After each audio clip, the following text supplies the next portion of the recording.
And welcome back. Today, how to think like a millennial. They're filling the workforce, changing the work models, and starting trends that everyone should be paying attention to.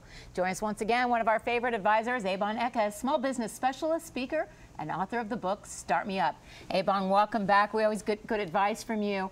And it has really struck me when looking at social media, how many successful business leaders still shy away from using any social media. A lot of them have personal Facebook pages, but they don't use it for work.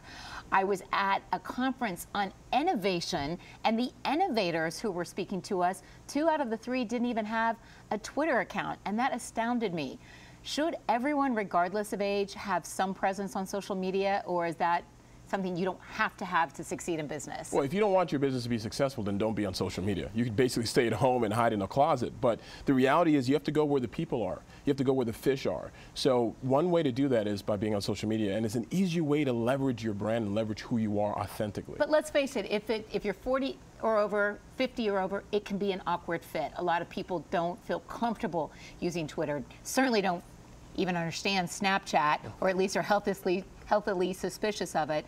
So what's the right fit where you at least act your age on social media? I think it all depends on who your demographic is. So the mistake a lot of people make is they try to push their content on random social media platforms that they're not really, that their audience is not really on. So if you're an older demographic, generally, people tend to be, those people tend to be on Twitter, they tend to be on Facebook. And you want to make sure it's authentic to you and your brand, and do it in a way that's authentic to you, or else it won't make sense. So you're saying the older crowds are the Twitter and Facebook crowds. Yes. So where are the younger crowds? Younger crowds are on Instagram, Snapchat, and even Vine. But even then, within those platforms, they're all different in how they're being used by businesses and people alike. So break it down. What do you tell people? What's your quick elevator pitch to an executive in terms of what they need to know? Well, the first thing they need to know is that any social media play or plan is long-term. The mistake a lot of small businesses and also big businesses make, even from a corporate perspective, is they want instant return on their investment and time.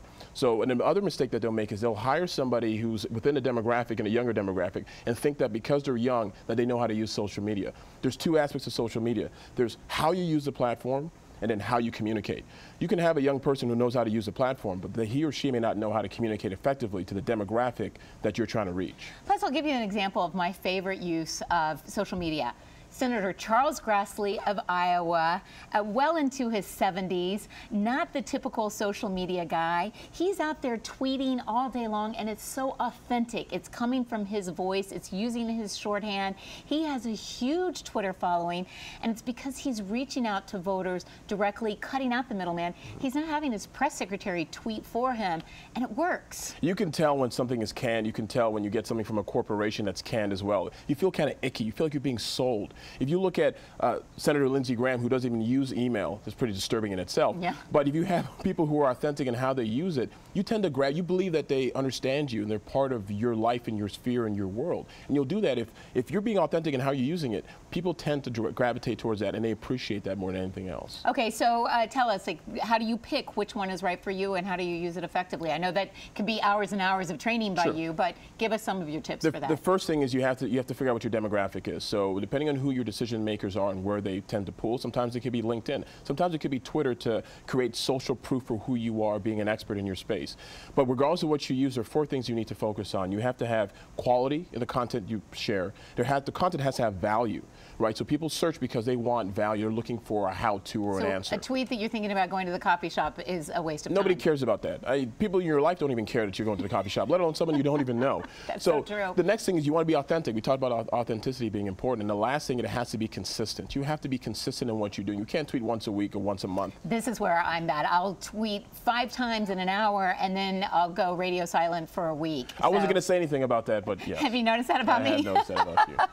So those are all good pieces of advice. How do you tell people to think like a millennial when it comes to using social media? Or should they not try to think like a millennial? Should they just go to the millennials and talk like themselves? Just basically be authentic to who you are. So if a millennial, regardless of where you're at, one of the things about millennials in that group is that you want to get them early because they're not going to change your mind on what they do. You know how hard it is to change your toothpaste, to change whatever products you use? So you want to get them early. And so part of that includes being authentic, going to where they are, and just being who you are, especially if they're using your product or service. Just say, here are people using your product and service. And they'll be able to understand, say, okay, this guy actually is legitimate and they're not just trying to sell me something.